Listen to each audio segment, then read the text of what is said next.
Hi, this is Dave Krahl, and this is the second video in the series of exporting simulation results from ExtendSim.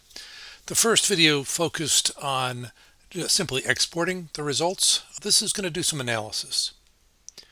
So there's a number of tools we can use for analysis. These would include spreadsheets such as Excel, programming languages such as Python or R, or statistics packages such as JMP or MiniTab. In this case, I'll be using JMP. I find it works very well for this, and it's easy to explore different kinds of analysis. So the model here is a pretty simple packaging line. We have four processes: a filler, a capper, a labeler, and a case packer. In between each process is a buffer or accumulation area. And the objective of the model is to determine the best size of each buffer. Now, each process has a different processing rate. We can see that in the table. We're looking really here at the nominal rate at which it's processing. And then they have different profiles for reliability. So they tend to break down every so often. And when they break down, the buffer is going to tend to fill up. When they're operating, the buffer is going to tend to empty out. So we want to determine what's our best buffer size to produce the greatest throughput. So in order to determine this, I've used ExtendSim Scenario Manager, which is down here in the corner, to define a series of factors. This is what we can change. So this is the capacity of each of the buffers. So we've got two capper, two labeler, and two case packer.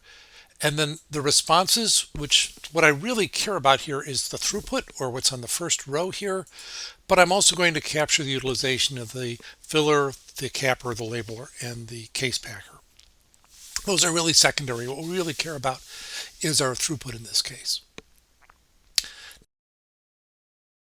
I've created scenarios where I've varied the number of cappers, the capacity of the cappers buffer, the two labeler buffer, and the two case packer buffer between 0 and 1500, stepping by 100. So you can see these are my scenarios. As I scroll down, we can see that I've generated a full, what's called a full factorial. It's all combinations of those. And that's simply by clicking on these create scenarios button here, and that will generate all those scenarios. That takes just a moment. It generates the whole combination of things. There are other methods you can use to generate the scenarios. If you do have JMP or MiniTab, you can generate what's called a d-optimal design. Now that's won't have all the possible combinations, but it will have an evenly spaced set of combinations. So you can use that to not have to run so many scenarios and get most but not all of the information you get out of that. Or if you have another experimental design, you can just copy and paste it into this table. So I've run all these scenarios, and that takes a little while, so I'm not going to do it here because that would make the video a bit too long. And once I've done that, I'll get results. In this case, I'm looking at my mean throughput in cases, and I can see for my 20 runs, so I've got 20 runs here, and I'm running each for 45 days, of how many I've produced. And I'm getting around 135,000, 136, 37.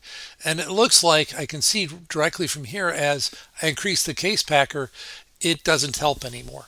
So it looks like if I have a buffer between the capper and no buffer to the labeler, I would need at least 200 units in front of the case packer. But it gets a little more complicated as we get further down in the all of these options here. So as we increase things, it gets more complicated. So you might want to do some analysis on that and generate some nice graphs to present to others that are interested in the results of the model. So the Scenario Manager includes an export feature, and we can export it to a variety of places. I have selected JMP here, but you could also export it to ExtendSim's internal database, or to Excel, which is a spreadsheet, and you'd specify the name of the spreadsheet and the tab of the spreadsheet it's going into. You can export it to MiniTab, which automatically sends it to MiniTab, and then or to a text file. So the text file just goes to a standard text file, and you could import that into any one of a number of statistics programs, and that's probably what you'd use for R or Python. So if I export the report, I'd click on this button here and we'd take a moment and it would generate something that looks like this. Now, I've made a small modification to my scenario manager here where I changed the scenario name. This would normally show up as scenario 1, 2, 3, 4. This is, I'm making this more descriptive so I can see what each level is. And I can scroll up and down here and you can see this is really very much the same information as we saw in ExtendSim, with one difference. ExtendSim was showing us a summarized report.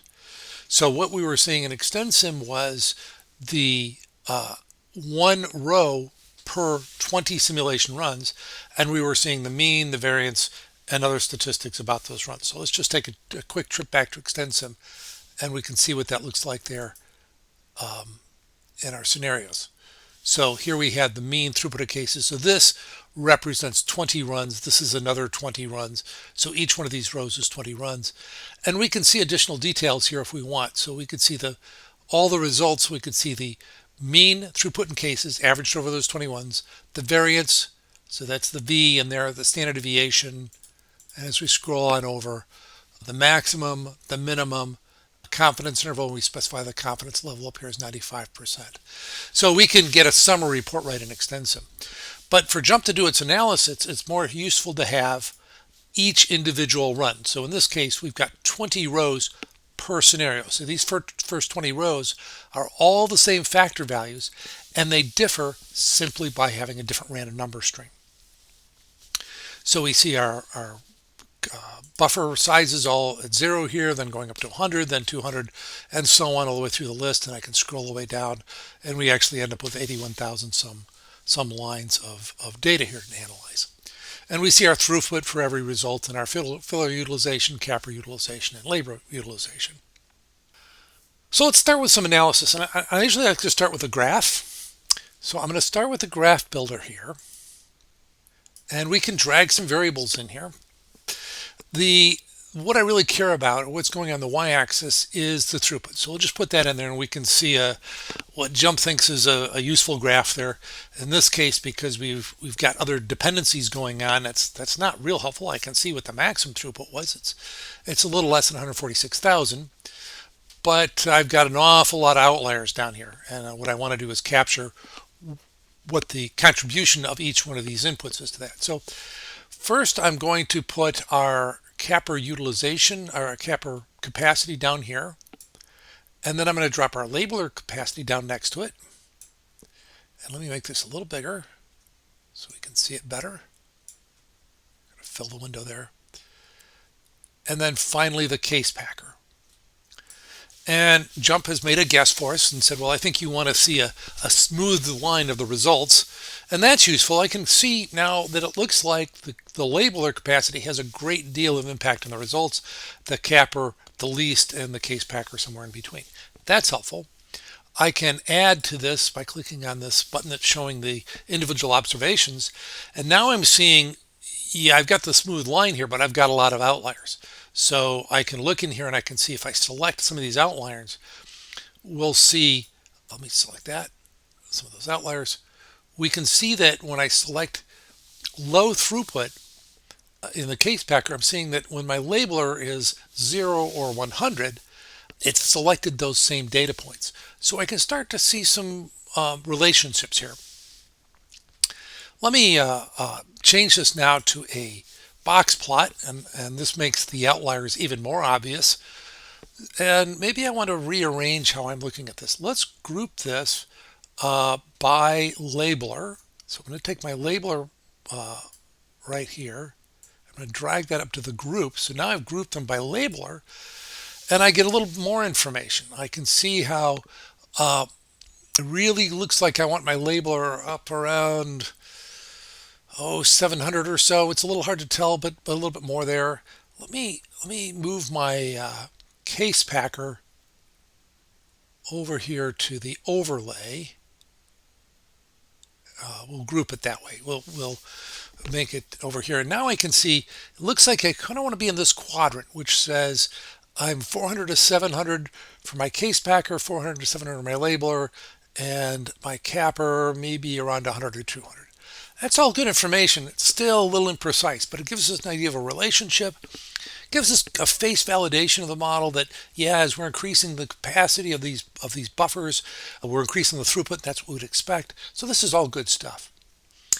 But I want a little more precise answer. So let me go back to my original data, and I am going to fit a model to this. Now, there's a number of ways I could do this. One of the things I can do is model screening, and in model screening, jump will fit with a variety of algorithms, most of these up here in this list, and then you can choose which one you like the most. I'm just going to go right to a neural network. I like the neural network because it seems to work well for simulation model results, where you usually have an inflection point where things get better and better and better, and then you stop seeing an improvement as you increase resources or change something in the model. It seems to work well for that. So I'm just going to use that, and I like to use it because I'm using a consistent kind of analysis across different models. So I'll select neural network, and it's saying, okay, what are my factors? Well, my factors are my capacity for my capper, labeler, and case packer. I'll throw that in there. And then my response is the throughput in cases. I could also look at these utilizations, but remember, these are kind of secondary. What we really care about is how much we put out the door. I'll say OK, and then it comes up with some recommendations. And I'm not an expert in neural networks, but we'll go with the defaults here. And I click on Go, and it runs the fit. And it just takes a few seconds to do this. And now I can look at the results of what is generated. So we can see that R square is 97%. So that's a good fit. It's not perfect, but we don't expect to be perfect here because we have variability in this model. But we do have a good indication of that the model will be a good predictor. The neural network model will be a good predictor for the simulation model, and hopefully the simulation model is a good predictor for the actual system. This is helpful, but what I find really useful is to use a profiler. Now, the profiler is going to give us an interactive way of looking at our factors and responses and the relationships between them. So I'll turn on the profiler, and let me scroll down just a little bit. Let me hide that a bit. Oops. Turn off that. There we go. And make that a little bigger so we can see it. Maybe not that big. Okay, that works. A little smaller. So now we can see a interactive graph, and this is the fitted neural network model. So this is not our actual data. This is the neural network model that's fit to the simulation data. And we can start to see here that we're not very sensitive to the capper capacity. I can drag this up and down. We can see that it does change the profile a little bit as I get very low, but it's not a big factor here. The labeler is a much bigger factor. So we're just reinforcing the same information we had before. If I set my capacity to 0, we can see we only getting something less than 140,000 cases in the 45-day period. So what we might want to do is just look for these inflection points. Right there, it looks like around 700. Case packer has a little less sensitivity there, so maybe around 250 so. And then this capper, we probably want to set at least 100. Now, what I would recommend is doing some more detailed sensitivity analysis with the simulation model right around these points. So maybe start from 0, 50, 100, 200 for the capper capacity, case packer capacity, going from 600 to 800 in steps of 50, and then the labeler from 600 to 800 in steps of 50, and the case packer from 200 to, say, 400 in steps of 50. The next thing I might want to do this is share it with others. Now, I can go into a file,